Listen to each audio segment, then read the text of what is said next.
سلام دوستان، روز همگی بخیر.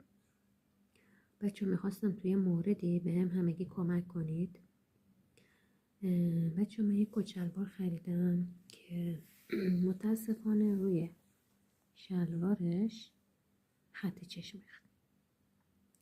خیلی شستم، خیلی ترفندا روش پیاده کردم، جوش شیرین، سرکه، همه نوع ترفندی که توی گوگل زدم امتحان کردم، ولی این لکه نرفت. خط چشمم خط چشم ضد آب بوده و یه حالت پلاستیکی داره.